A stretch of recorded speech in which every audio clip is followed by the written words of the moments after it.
Hello दोस्तों, आज की इस वीडियो के दौरान हम बात करने वाले हैं जीटीएल इंफ्रास्ट्रक्चर लिमिटेड के बारे में। सो गाइस, फिलहाल इस कंपनी को लेकर अगर बात की जाए तो दोस्तों उतनी ही कम रहने वाली है, क्योंकि दोस्तों बुराइयों के नाम पे कंपनी एक बार फिर काफ़ी ज़्यादा देखने को मिल रही है, क्योंकि कंपनी में कहीं ना कहीं जो खामियां हैं वो काफ़ी ज़्यादा बड़ी हैं। और लोगों का जो अभी इसमें एक बड़ा कह सकते हैं कि जो मेहनत है वो इसमें अटकी हुई है। पर क्या आने वाले टाइम में ये कुछ रिकवरी की जो संकेत हैं वो कुछ पॉजिटिव दे पाएगी या नहीं, साथ ही साथ आने वाले Q4 रिजल्ट्स में फिर से क्या कोई प्रॉफिटेबल नंबर ये निकाल के देगी या नहीं, तो वो भी यहाँ पे कवर करने वाले हैं। क्योंकि लास्ट टाइम Q3 के दौरान यहाँ पे कंपनी के नंबर काफ़ी पॉजिटिव देखने को मिले और उसके बाद काफ़ी रिवर्सल यहाँ पे डेटा नजर आया था। तो क्या Q4 का नंबर इस प्रकार का रहने वाला है और कंपनी का अपकमिंग जो फ्यूचर है वो कैसा देखने को मिल सकता है, मंडे सेशन पर क्या इसके जो है प्री आउटलुक्स देखने को मिल सकते हैं, तो वो भी यहाँ पे चेकआउट करने वाले हैं। पर इन सब चीज़ों को डिस्कस करने से पहले बता दूँ, बाय सेल के लिए कोई भी रिकमेंडेशन सजेशन नहीं रहेगी, जानकारी ओनली एजुकेशनल पर्पज के लिए रहेगी। सबसे पहले आज की क्लोजिंग 1.06 के ऊपर देखने को नजर आई है। क्लोजिंग अगर देखा जाए तो यहाँ पे काफ़ी ज़्यादा दिन ब दिन क्रेश के तौर पे ही देखने को मिली है और लगातार मार्केट क्रेश होता हुआ नजर आया है। फिलहाल 5 सेशन में अगर देखा जाए तो 1% की यहाँ पे आपको ऑलमोस्ट गिरावट नजर आएगी, जबकि एक महीने के दौरान लगभग 18%, तो 6 महीने के दौरान यहाँ पे आपको 30% की एक बड़ी क्रेश देखने को नजर आने वाली है। वहीं अगर 1 ईयर की अगर बात की जाए तो 1 ईयर में भी 30% का क्रेश ही देखने को नजर आएगा। और पिछले 5 ईयर में अगर देखा जाए तो जो डेटा है वो नॉर्मल रहने वाला है, 11.5% का पॉजिटिव।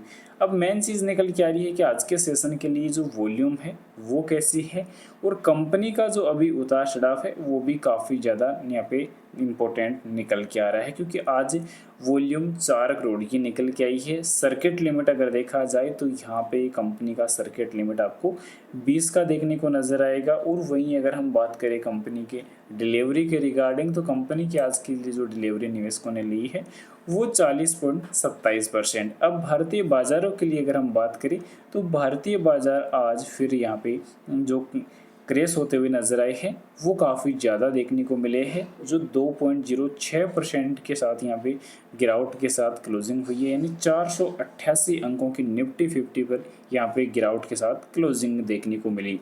अब जीटीएल इंफ्रा के लिए कुछ टेक्निकली डेटा भी काफ़ी इंपॉर्टेंट रहने वाला है। तो टेक्निकली डेटा में यहाँ पे इंपॉर्टेंट ये निकल के आ रहा है कि सबसे पहली चीज़ आरएसआई इंडिकेटर अभी के टाइम ओवरसोल्ड जोन के करीब बढ़ता हुआ नजर आ रहा है। इसके अलावा यहाँ पे 50 दिन का मूविंग एवरेज 1.12 के ऊपर ऑलरेडी आ चुका है।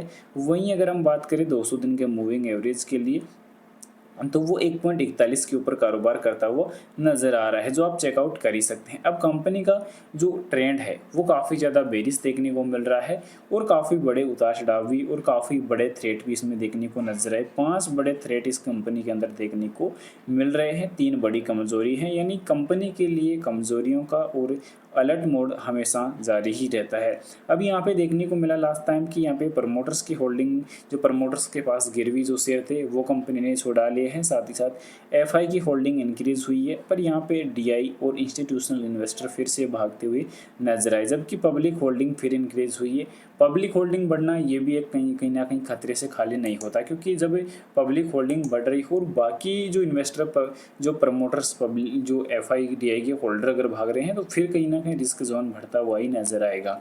बाकी कंपनी के लिए मूविंग एवरेज टेक्निकल इंडिकेटर अभी के टाइम काफ़ी बेरिश देखने को मिल रहा है। तो एसएम इंडिकेटर्स में अगर हम बात करें 5 दिन, 10 दिन, 20 दिन, 50, 100 और 200 दिन, सभी एसएम इंडिकेटर से अभी नीचे कारोबार ये करता हुआ नजर आ रहा है।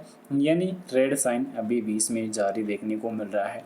परफॉर्मेंस के नज़रिए से अगर देखते हैं तो कंपनी का जो बिजनेस है वो जो परफॉर्मेंस है कंपनी का वो 1 मंथ, 1 ईयर और 3 ईयर और 3 मंथ में अगर देखा जाए तो काफ़ी इंपॉर्टेंट है। क्योंकि अब यहाँ पे 3 मंथ तक तो यहाँ पे नेगेटिव रहेगा, 1 ईयर में भी नेगेटिव रहेगा, पर 3 ईयर में पॉजिटिव है। यहाँ पे थोड़ा सा सब्र रखता है। पर मेन चीज़ निकल के आ रही है कि लगातार इसमें जो रिटर्न है वो गिरते हुए नजर आए हैं। रिकवरी का जो चांस है, जो मौका है, निकलने का जो मौका है, वो निवेशकों को इसमें मिला ही नहीं। उलझने का ज़्यादा और निकलने का कम यहाँ पे जो नजर आया है। तो ये एक बड़ा इंपॉर्टेंट डेटा रहने वाला है। बाकी कंपनी के लिए जो उतार चढ़ाव है वो काफ़ी इम्पोर्टेंट थे और उनमें काफ़ी ज़्यादा जो है इंपॉर्टेंट रिकवरी यहाँ पे देखने को जितनी होनी चाहिए थी वो मिली नहीं। और टेलीकॉम सेक्टर के लिए अगर बात की जाती है तो टेलीकॉम सेक्टर अब कहीं ना कहीं जिस प्रकार लास्ट टाइम एलोन मस्क के साथ जैसे ही टेलीकॉम कंपनियों की यहाँ पे साझेदारी हुई थी तो उसके बाद कहीं ना कहीं कंपनी के लिए जो आगे का जो फ्यूचर था जिसमें कंपनी को सिर्फ इंपॉर्टेंट डेटा यहाँ पे लेके आ सकती थी तो वो भी कहीं ना कहीं डाउन हो चुका है, क्योंकि कंपनी के पास काफ़ी अच्छे टावर्स की जो है क्वांटिटी है, सर्कल काफ़ी अच्छे हैं, 22+ सर्कल के अंदर है। और वो भी अभी के टाइम अगर कंपनी को अपेक्षा है तो वोडाफोन आइडिया से थी और बीएसएनएल से। तो वोडाफोन आइडिया पहले इंडस टावर को अपनी दे चुका है डील वगैरह, और बचता है तो बीएसएनएल जो 4G 5G के लिए स्ट्रगल करता हुआ नजर आ रहा है। तो वो एक टेलीकॉम कंपनी है जो गवर्नमेंट है, और वो भी यहाँ पे जो गवर्नमेंट होने की वजह से उसके जो ऑर्डर हैं वो कब किसको मिलने वाले हैं तो वो क्लेरिफाई नहीं रहने वाला। फिलहाल बता दूँ बाय सेल के लिए कोई भी रिकमेंडेशन सजेशन नहीं रहने वाली, जानकारी ओनली एजुकेशनल पर्पज़ के लिए रहेगी। इन्वेस्टमेंट करने से पहले अपनी फाइनेंशियल एडवाइजर की सलाह जरूर से ले या खुद की रिसर्च जरूर से कर ले। वीडियो पसंद आए तो लाइक और चैनल को सब्सक्राइब जरूर से करें। Thanks for watching this my video.